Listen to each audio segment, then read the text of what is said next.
Minister, a few things that I'd like to contradict on your statement, especially you said that these lands are not occupied by the military. In reality, they are occupied by the military.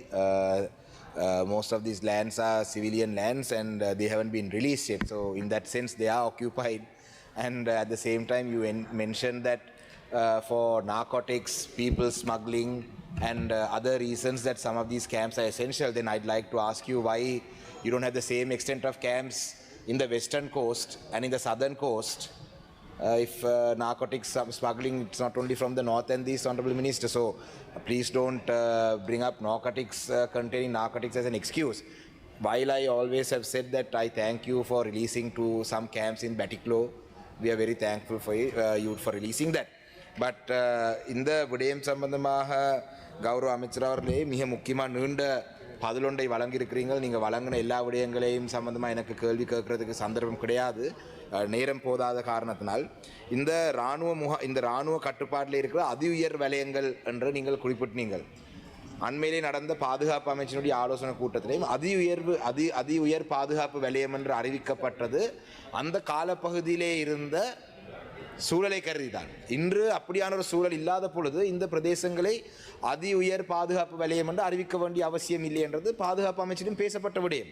அதே மாதிரி தான் J252 இருந்து J256 வரைக்கும் பலாலியிலே, J246, 48, 257 மயிலிட்டியிலே இந்த பிரதேசங்களுக்குள் இருக்கிற மதஸ்தலங்களுக்கு போகலாம் என்று நீங்கள் சொல்கிறீங்க. ஆனால் இதிலே சென்ட் செபஸ்டியன் தேவாலயம், மயிலிட்டி ரோமன் கேத்தலிக் பாடசாலை, வசவலான் ஸ்ரீ வேலுப்பிள்ளை வித்யாலயம் பாடசாலை, இந்த இப்படியான காணிக மாதா கோவில் மயிலிட்டி, இந்த இடங்களில் உள்ளே போய் மத வழிபாட்டில் ஈடுபட்டது சில நேரங்களிலே அவடத்த ஆலயம் கூட இல்லை, சென்ட் செபஸ்டியர் ஆலயம் இருந்த இடம் கூட இல்லாமல் போயிருக்கு. அதே மாதிரி தான் நீங்கள் கேப்பாப்புறவு காணி சம்பந்தம் முல்லைத்தீவு மாவட்டத்தில் நீங்கள் விஜயம் செய்த நீங்கள் எங்களுடைய மாவட்ட பாராளுமன்ற உறுப்பினர்கள் அந்த இடத்துக்கு நீங்கள் அழைத்திருந்தால் இந்த விடயங்கள் சம்பந்தமாக கொஞ்சம் கூட பேசியிருக்கலாம். கௌரவ ரவிகரன் அவர்கள் இந்த பாதுகாப்பு ஆலோசனை கூட்டத்தில் இது அடிக்கடி பேசுகிற விடயம். இதிலே நீங்கள் குறிப்பிட்டது போல 11 பேருக்கு மட்டும்தான் காணி கொடுக்க இருக்குன்னு சொல்கிறீங்க. 55 பேரில் 44 பேருக்கு காணி வழங்கணும்னு சொல்கிறீங்க. அவர்களுக்கு தற்காலிகமான குடில் தான் வழங்கப்பட்டது. அவர்களுக்கு நிரந்தரமான அந்த நேரத்திலே போறதுக்கு இடம் இல்லை என்றதுக்காக வழங்கப்பட்டது. அவசான் கரணும். அதன் அடிப்படையிலே இன்று 11 பேருக்கு வழங்குறதாக சொன்னால் கூட அந்த 44 பேர் சொல்றாங்க எங்களுக்கு முதலாவது இருந்த 1 ஏக்கர் காணி நினைக்கிற ஒரு ஆளுக்கு 1 ஏக்கர் காணி வழங்கப்பட்டது. அந்த காணியை மீண்டும் தர சொல்லி சொல்றாரு. இப்ப கொடுத்துருக்க 20% 30%. அதே போல நீங்கள் கிளிநொச்சியிலே சொல்றீங்க 80 லட்சம் ரூபாய் கட்டி அந்த காணியை தனியார் பெற்றுக்கொள்ளாமன்னு சொல்லி. யார் சொன்னது உங்களுக்கு அவங்களோட காணிக்குள்ள போய் நீங்க இல்லை உங்களோட கால பகுதியில் கட்டினது இல்லை, இராணுவத்துக்கு சொன்னது யார்? இன்னொரு காணியிலே போய் வீடு கட்ட சொல்லி கட்டடம் கட்ட சொல்லி அவங்களோட கட்டடத்தை அவசான் கருணா கத்தாநாயகத்துமை அவங்களோட காணிக்குள்ளே 80 லட்சம் ரூபாய்க்கு கொண்டே ராணுவம் கட்டி போட்டு அந்த 80 லட்சம் ரூபாய் கட்டினா தான் ராணுவம் காணியை விடுவிப்பென்றால் எப்படி அமைச்சர் இதை ஏற்றுக்கொள்றது? அதே போல தான் இந்த கரைச்சி பிரதேச சபைக்கு காணி வழங்கப்பட்டது என்று சொன்னீங்க. அதுல ஒரு சிறிய பகுதி தான் வழங்கப்பட்டிருக்கு. அவசான் கருணா கட்டக்கூடியதான் இருக்கும். அதே நேரத்தில் விவசாய ஆராய்ச்சி நிலையத்துக்குரிய காணியை முழுமையாக வழங்கப்படவில்லை. அது முல்லைத்தீவு மாவட்டத்தில் கிளிநொச்சி மாவட்டத்தில். நன்றி அமைச்சர் அவர்களே. රාසමානික මහතා විසින් ස්ථාරනික 27 දෙකකට ප්‍රශ්න පිළිතුරු ලබා දෙනවා. Honorable Speaker, the Honorable Member of Parliament, Mr. Shanakiyan, has raised the question about the lands that are used by the military in the north and east. The question 1, the particulars are presented in Annex A, so there that's the total of extent of land utilized by the military since 2009 is totaling for 85,497 acres, and then the released land since 2009 up to the end of 2024, that is December 2024, total of 72,165 acres. And then after we came to power, that is from 1st of January 2025 and up to date, we have released 1,109 acres total of north and east. Then the extent of lands currently utilized by the the military is in the north and east 12,225 acres, and that we have a plan which has identified certain lands in the north and east to be released in months and years to come is total of 343. So that is the answer for the question number 1, and I will table it for your reference. And then the question number 2 is the lands currently utilized by the Sri Lanka Army within 16 Grama Niladhari divisions belonging to the Walikama North Divisional Secretary Division are lands that are important for the security of those areas as well as for strategic significance. Accordingly, these are essential land parcels that have been retained for the continued use of Sri Lanka Army. Furthermore, the 3 Grama Niladhari divisions that are entirely utilized by the Sri Lanka Army have been acquired by the government for the Palali High Security Zone under the order made in terms of Section 38 within brackets alpha of the Land Acquisition Act, Chapter 460, as published in the Extraordinary Gazette number 1807/23 dated 26 April 2013. There are 5 land parcels within the Walikam North Divisional Secretary Division in the Jaffna district that are being utilized by the Sri Lankan Navy. And these lands are located in areas of critical and strategic importance for the national security. And these lands are, although that in your question that you use the word occupied, that military has not occupied, that we have taken over the land for the emergency and the security purposes for the assurance of the national security perspective, including preventing the illegal trafficking of narcotics, weapons, prohibited goods, and human smuggling across the international maritime boundary between Sri Lanka and India, as well as suppressing illegal fishing activities carried out by Indian fishing vessels within the maritime boundary between Sri Lanka and India. Continuing the answer for the same question, accordingly, the radar systems established in the area continuously monitoring the sea and coastal areas, while the Sri Lanka Navy continuously ensures the security of the area by conducting maritime patrols, using small crafts, and then the other the tactical activities. Furthermore, to date, 6 land parcels belonging to the Walikama North Divisional Secretary's Division have been released by the Sri Lanka Navy for civil administration purposes on several occasions.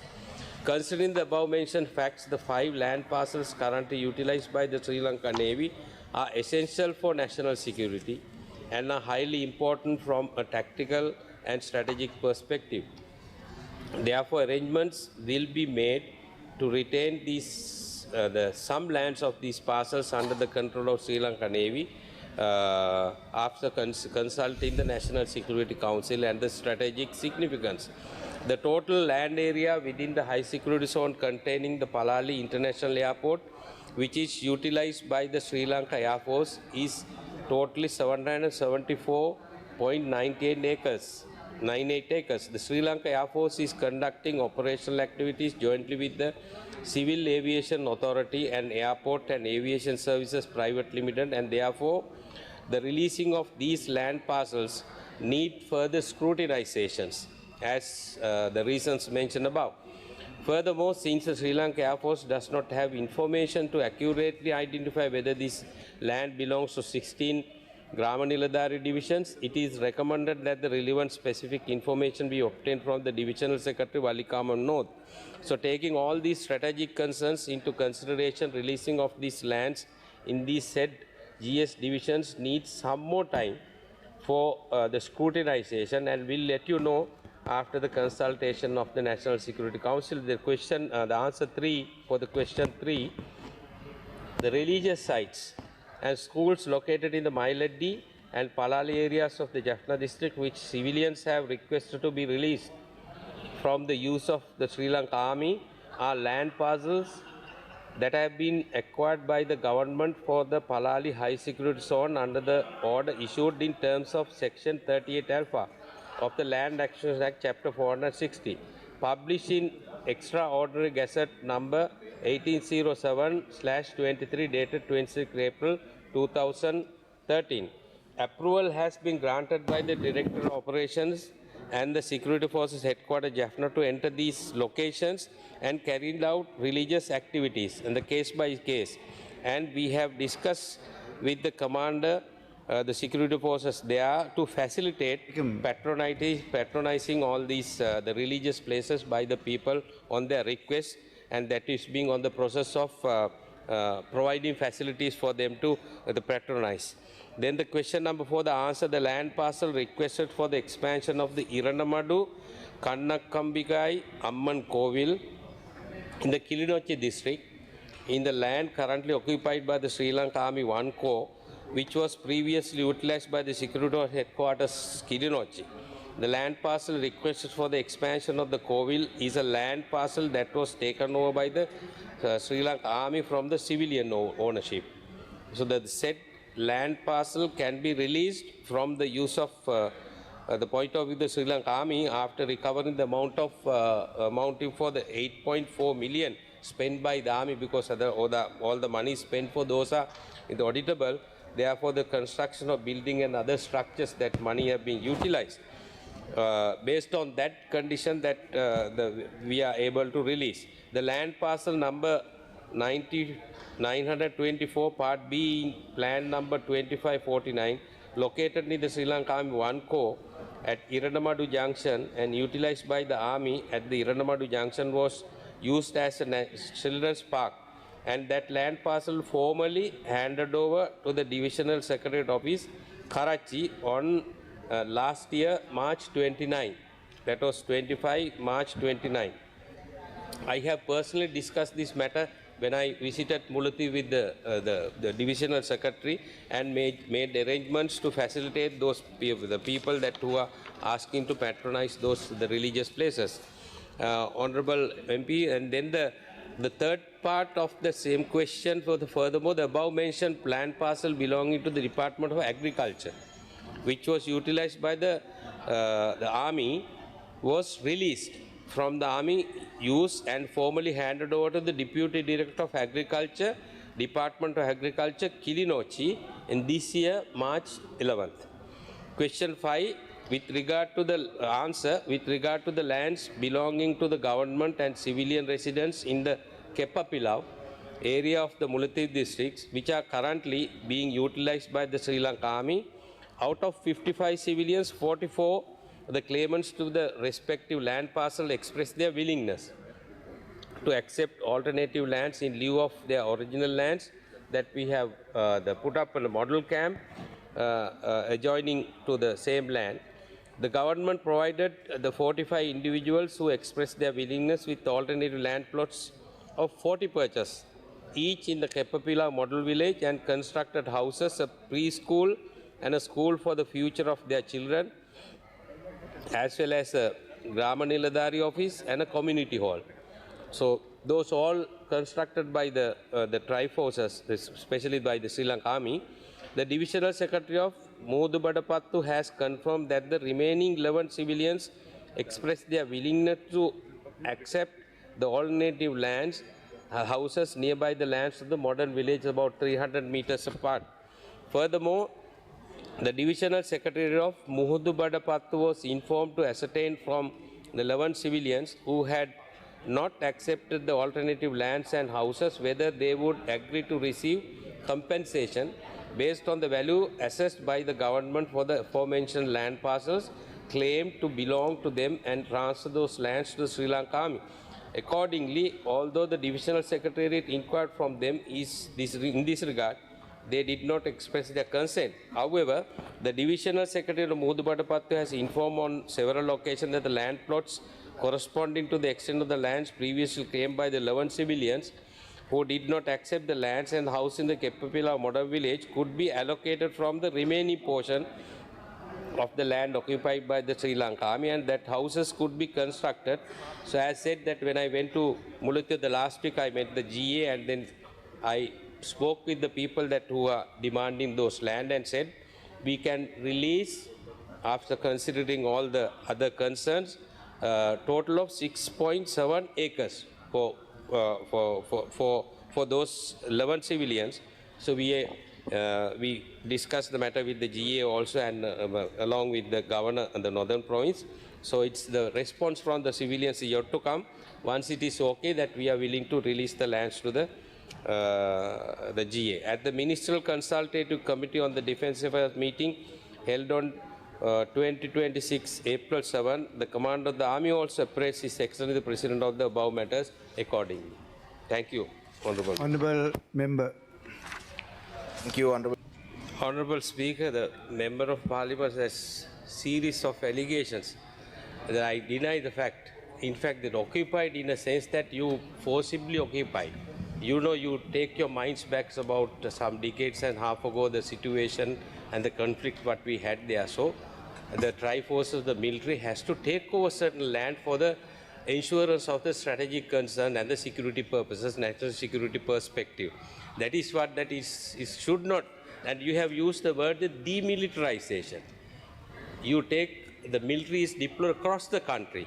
You just imagine, then deployment of troops any place is not militarizing. That is for insurance of the public security and then to ensure the national security and then to respond for the emergency situation to save the lives.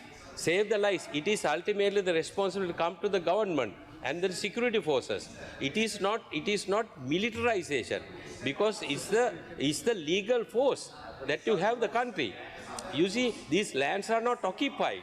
No, these lands are not occupied. You see, and then MPs that you said that MPs are not summoned when I visited the Mullatif. It was open. I mean, how the people that who are demanding the lands that who came for that meeting, that it was open. That is your mistake that you didn't come. Then the Honorable Governor was informed, and then the political authorities of the other party, other people that came, and they have been in attendance. So these are strategic concerns. That is what narcotics is only one of the transnational crimes that takes place. It is not only the north and east. You take the illegal fishing activities that is taking place.